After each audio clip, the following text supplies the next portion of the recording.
notre objectif, c'est de proposer à des communes et aux seniors du territoire sur lequel nous intervenons des actions afin de pouvoir les mobiliser, les informer, les réunir, créer du lien entre eux.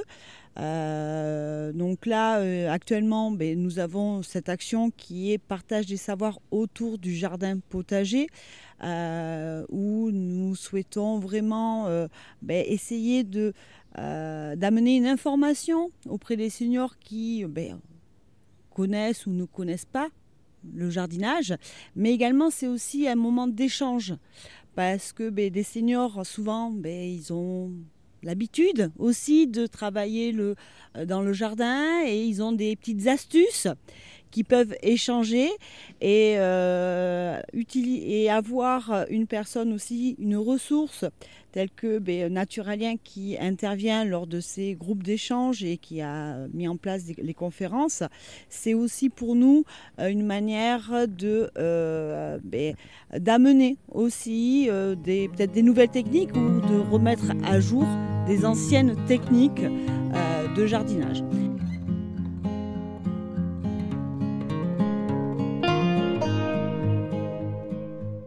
On a d'autres thèmes tels que l'initiation au numérique. On a d'autres thèmes tels que, avec des partenaires tels que la Mutualité française Occitanie, sur le bien vieillir, sur le booster sa santé. On met en place des ateliers mémoire avec l'association Peps Eureka. On essaye de travailler pour un peu redynamiser, je dirais, les seniors dans leur quotidien, aussi bien pour amener l'information, comme je disais, mais aussi leur permettre de s'investir auprès de seniors, auprès d'associations, parce que on sait très bien que les associations, sans bénévoles, ne peuvent pas vivre. Et là, aujourd'hui, on est sur le Reinhardt. Mais également on a intervenu dans d'autres associations. On est intervenu au jardin partagé de Montagnac, au jardin collectif de Caux. On intervient également sur l'association Pézenas en transition. Et c'est aussi l'occasion de faire découvrir un peu ces lieux sur le jardinage existant sur notre territoire. Au niveau du programme Visa, on essaye vraiment de faire participer le local. Même si on a des partenaires qui sont sur notre territoire, on essaye au maximum de faire participer le local à nos actions, de faire ressurgir un peu des envies auprès des seniors, des retraités qui souvent avec la période qu'on vient de vivre, le confinement, se sont un peu repliés sur eux-mêmes, ce qui est un peu normal, un peu comme tout le monde, mais de leur permettre de ressortir. Alors le jardinage, c'est sur l'extérieur, donc on a moins de soucis avec si jamais il faut remettre les masques. Voilà, ça reste quand même assez libre pour les personnes et ça permet de pouvoir participer à une action, de rencontrer d'autres personnes, d'échanger, de passer un bon moment.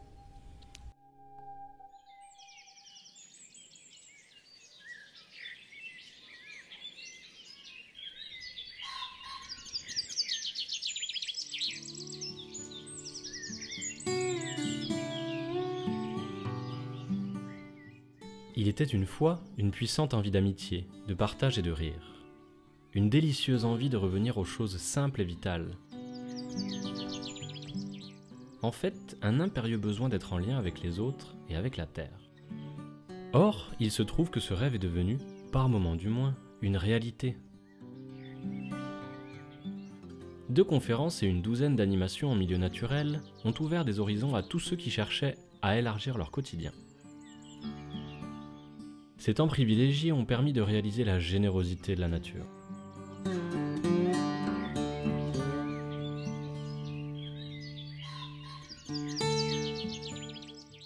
La terre nourricière est cette mère qui donne à tous ses enfants, humains, animaux et végétaux, la chance de coopérer. La terre nous accueille, elle nous alimente inlassablement depuis des millénaires. Elle nous abrite et nous offre le fragile et fabuleux spectacle du vivant.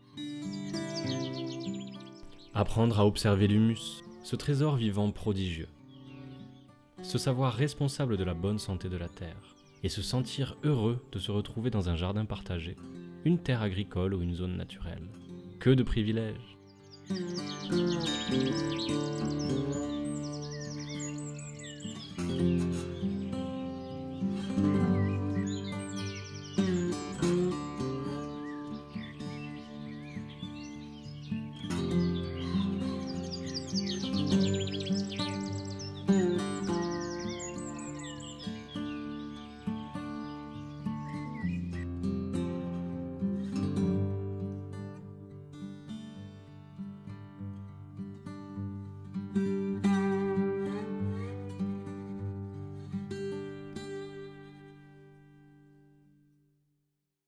Je suis un petit peu gênée par mes limites physiques dues à mon grand âge, mais je peux quand même participer aux travaux d'arrosage, par exemple, et participer à à faire la petite main un peu à droite et à gauche dans tous les ateliers. Et ça me permet de voir ce qui se passe, comment ça se passe, d'être avec les uns, avec les autres, et finalement c'est très satisfaisant et je peux me sentir utile. Je fais un peu de tout. Par exemple, aujourd'hui, on a trié du bois. D'autres fois, on va bêcher la terre. D'autres moments, on va débroussailler. Enfin, en fonction des besoins du moment. Et l'Oasis, c'est un lieu où je viens me ressourcer, où je viens rencontrer des amis, où je viens contribuer au bien-être de la nature qui nous entoure. Et donc, je m'épanouis parfaitement.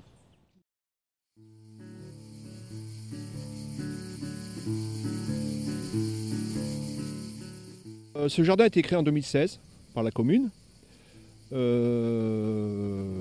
ont eu l'idée justement de créer des jardins partagés parce que dans le temps, c'était un terrain qui était en jachère, des anciennes vignes. Donc la commune avait acheté ce terrain-là pour faire une route à proximité là, pour les poids lourds. Et puis c'est vrai que ce terrain, il n'était pas exploité. Donc la commune a eu la bonne idée en 2015 justement de faire des jardins partagés. Au départ, il y avait 20 parcelles. Voilà. Et une association a été créée pour gérer un peu justement ces jardins avec un président, un comité, on va dire un conseil d'administration, un bureau, voilà, comme toutes les associations. Donc à partir de 2016, il y a eu beaucoup de succès. Parce que la preuve, parce que moi je suis ancien président, et j'ai demandé 5 parcelles de plus. Parce que là, les attentes étaient longues, il y avait au moins 15 personnes qui attendaient justement les jardins. Et je ne sais pas combien il y en a maintenant, Maurice, encore. Actuellement, nous sommes à 9 personnes en liste d'attente, voilà, donc je ne prends plus aucune personne. Pour l'instant. Donc il y a 25 parcelles maintenant, voilà. Donc c'est beaucoup de succès. Les jardiniers que l'on prend, il ne faut déjà pas avoir de jardin chez soi, pas avoir de possibilité de faire un jardin chez soi, logiquement. C'est la seule contrainte. Il y a une autre contrainte, c'est habiter la commune aussi. Oui, habiter la commune, bien sûr. Habiter à la commune. Et puis... oui, entre jardiniers, oui, il y a beaucoup de convivialité, il y a du partage. Les graines, on s'échange des plants, comme tous les jardiniers. Et aussi, j'en parlais tout à l'heure, le fait qu'il y ait une allée centrale dans les jardins, beaucoup de personnes de co passent dans les allées. Et on entame une conversation, ça tisse un lien social en même temps, et on partage beaucoup de choses, et on fait connaissance avec des gens aussi. Voilà, c'est ça qui est intéressant. Le plus beau jardin, c'est moi qui ai eu l'idée cette année. C'est lui. En tant que nouveau président, ça m'a semblé bien. Ne serait-ce que pour motiver les jardiniers un petit peu améliorer leur style dans leur jardin. Comme vous avez pu voir, ils sont tous différents les jardins. Chacun a sa manière de jardiner. Donc après, il y aura ce concours avec un jury de 3 personnes. Qui ne sont en aucunement jardiniers. Donc ce sera des gens, il y aura 3 personnes dans le jury, 3 personnes impartiales. Il n'y a pas un enfant aussi, t'as dit? Voilà, il y aura un homme, j'avais dit un homme, une femme, un enfant. Voilà. Le plus beau jardin sera élu suivant les 3 critères. La diversité déjà des plantations, l'entretien et l'esthétique. Voilà.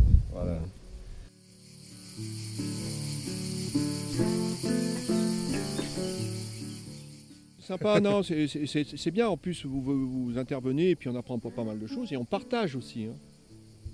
On partage pas mal de choses. Nous, on a On a une habitude on va dire de planter, de faire certaines choses, mais on apprend. Le fait de votre venue, ça complémente pas mal de choses. Et ça, c'est hyper intéressant. Mais ce qui sera encore mieux, c'est de revenir avec de la bière. Comme promis.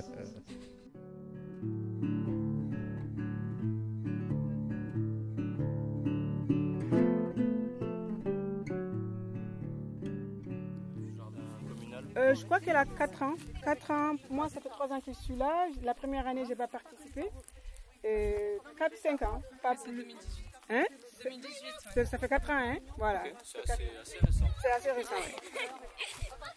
Et donc, on disait tout à l'heure, il y a une quarantaine de participants. Oui. Bonjour. On a 50 mètres carrés chacun. D'accord. Et alors ça, c'est magnifique aussi, ce jardin de Brice. Ça, c'est chez Brice? Voilà, ça c'est chez Brice. Ah oui, il bosse, lui, il est au cordeau, quoi. Hein. Ouais. Regarde-moi ça comme... Ah ouais, sacré... C'est vraiment bien... C'est propre, hein. Ouais. Voilà, le but, c'est de faire des tas qui sont les mieux isolés possibles pour que leur chaleur reste, leur humidité reste. Et par contre, ça, il faut l'oxygéner de temps en temps en le retournant à la fourche. Ou alors, il y a des aérateurs de compost aussi. Je ne sais pas trop ce que ça vaut. Les feuilles mortes, ça marche super bien, ouais. J'en ai un composteur dans mon... Je fais comme ça aussi. Mais je savais pas qu'on pouvait mettre les mauvaises herbes aussi. Alors... Les mauvaises herbes. Il n'y a pas de mauvaises herbes. Non, mais c'est pas mauvais, je sais bien, c'est pour... ça aide.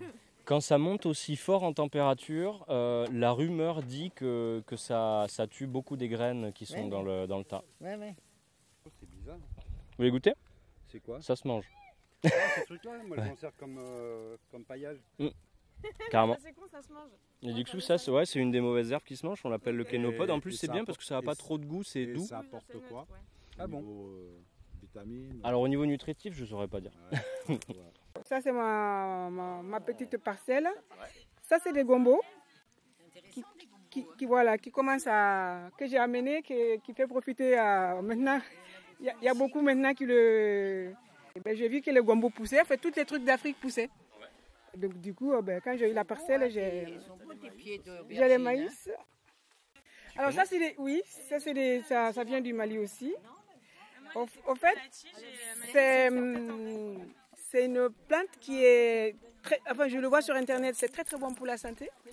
C'est comme les... Comment tu l'appelles? Alors le nom, nous on l'appelle au Mali pomporon. Pomporon, voilà.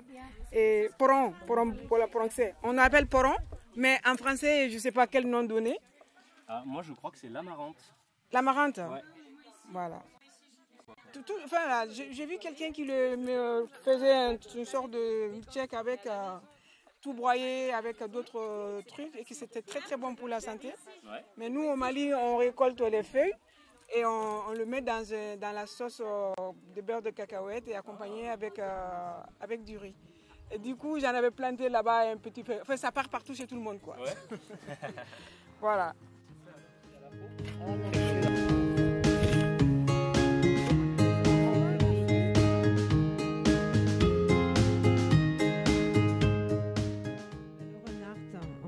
C'est une ressourcerie bistrot-potager.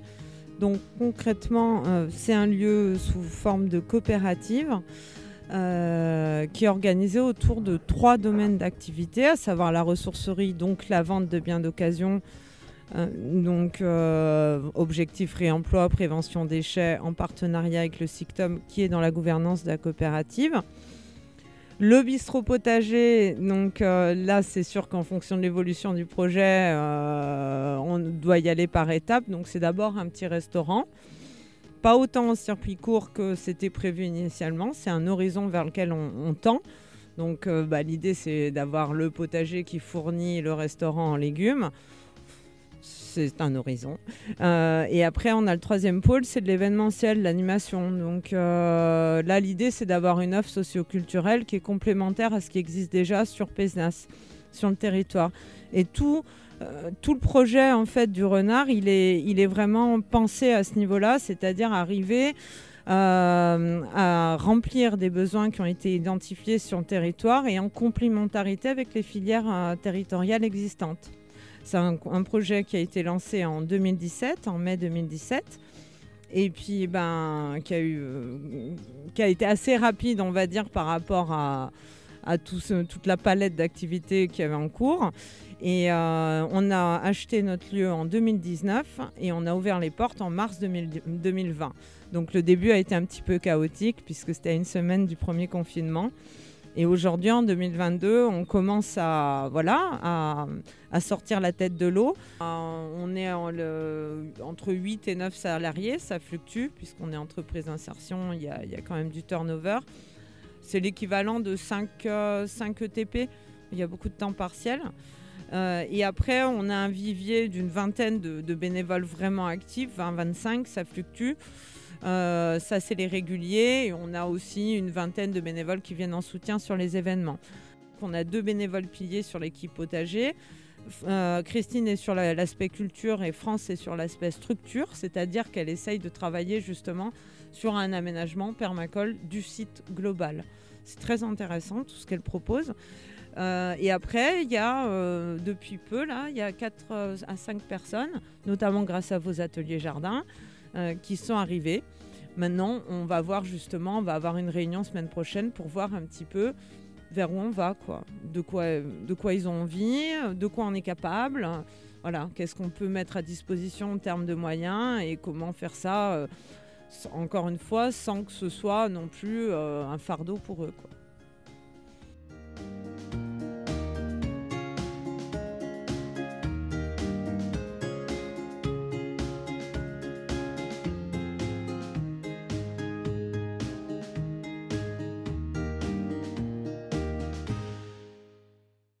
L'Oasis de Béziers, c'est un projet qui date de 2020 à peu près, mais pour lequel on a acquéri un terrain en février 2022. L'objectif, c'est de produire de la nourriture, de la biodiversité, de la connaissance dans l'optique du partage, donc c'est géré par une association. Ce qui veut dire qu'il y a une vocation agricole d'un côté et aussi une vocation pédagogique. Donc ça veut dire que tout au long de l'année, il y a un programme pédagogique avec des stages, avec des ateliers, des conférences, tout ça. Un peu comme on le fait dans l'association Naturalien depuis ses débuts. C'est géré par les membres de l'association Naturalien. Il y a des membres actifs qui viennent participer dans des chantiers participatifs, qui viennent plus en autonomie à différents moments de la semaine. Dans ce projet-là, on a différents composants. On a des plans d'eau et une gestion intégrée de l'eau de pluie. L'idée, c'est de valoriser tous les ruissellements sur le terrain pour les mettre dans des endroits spécifiques, souvent en amont de jardins ou de zones de culture.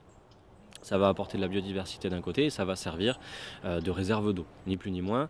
On sait qu'il y a un gros potentiel de l'eau de pluie, même si ça ne tombe pas tous les jours, ça tombe en quantité non négligeable. Et l'idée, c'est de le valoriser d'une manière ou d'une autre. Donc on a aussi une zone agroforestière.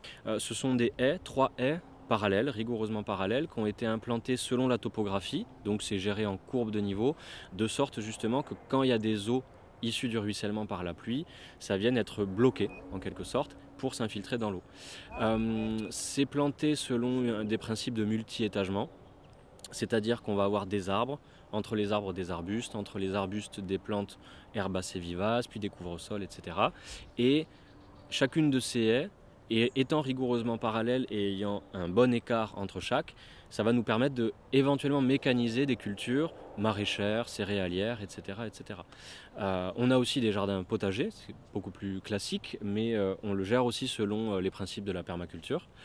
On va avoir une serre normalement, avec une zone d'accueil qui va nous permettre de partager de la convivialité à travers des repas, qui va permettre aux personnes de se mettre à l'abri aussi, c'est important, dans lequel on va pouvoir forcer nos cultures en ayant une pépinière potagère à l'intérieur pour aller un petit peu plus loin dans les saisons.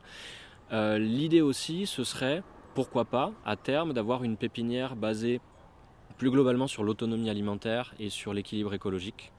en faisant de la greffe d'arbres fruitiers qu'on pourra revendre par exemple. Et dans tous les cas, il y a énormément d'arbres sauvages qui existent déjà sur le terrain, qu'on compte bien greffer. Donc en fait, au printemps 2023, on compte proposer un stage d'apprentissage de la greffe pour aussi valoriser le patrimoine végétal local. C'est encore quelque chose d'assez économe et efficace finalement pour produire de la nourriture. Est-ce qu'il y a autre chose à dire ?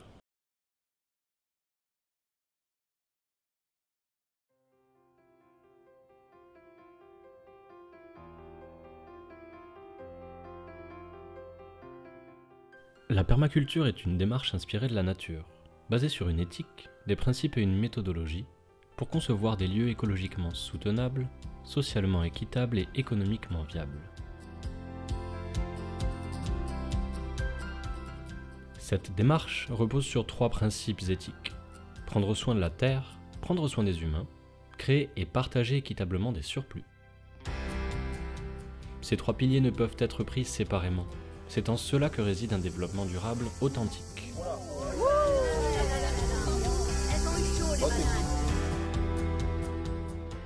Loin du manichéisme de certaines visions de l'écologie et du monde, la permaculture se veut pragmatique, en s'adaptant à un contexte qui est toujours spécifique. Pas de solution toute faite donc, mais une adaptation continuelle. Cette adaptation s'inspire d'ailleurs largement de la nature. En effet, rien dans cette dernière n'est une pollution en soi. Les déchets des uns sont les ressources des autres. Voici un exemple simple. Une poule va manger des plantes, des insectes, etc. Une partie est pour elle, et une autre pour tout le reste de l'écosystème, grâce à ses déjections. Et éventuellement, un prédateur viendra jouer son rôle de régulateur. Vous croyez que cela ne concerne que la poule et les humains ? Pensons aux vers et aux autres animaux, aux bactéries, aux champignons et aux plantes qui vont profiter de cette scène toute bête. Et nous verrons à quel point les espèces sont reliées entre elles, dans la nature comme dans un jardin. Quand on donne aux seniors, comme à tout le monde, le plaisir de jardiner au naturel, d'avoir une parcelle pour faire son potager, on pratique aussi les principes de la permaculture, prendre soin de la terre et de l'humain, et partager équitablement les ressources. Pour réaliser la transition écologique tant souhaitée et nécessaire, il ne suffit pas de se concentrer sur un seul aspect de ce changement. Une production totalement biologique qui ne permet pas le partage équitable de ses fruits ne nous fera pas avancer. De même, un projet qui respecte la terre mais ne prend pas en compte les besoins de tous les humains, quel que soit leur âge, leur sexe ou leur origine, ne nous permettra pas d'évoluer positivement. Ce sont donc bel et bien les 3 principes éthiques de la permaculture qui permettront de créer un avenir durable. Il n'y a pas d'âge pour rendre à la terre les bienfaits qu'elle nous offre. Pas d'âge pour se retrouver, travailler, rire et partager. Pas d'âge pour transmettre nos acquis.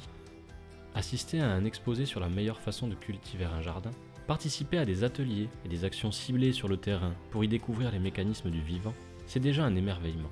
Mais en plus, avoir le plaisir d'en parler, de faire connaissance avec d'autres personnes avec qui échanger et plaisanter, voilà toute une vie possible, en lien avec les autres autant qu'avec la nature. Et si c'était juste ça, la clé du bonheur ?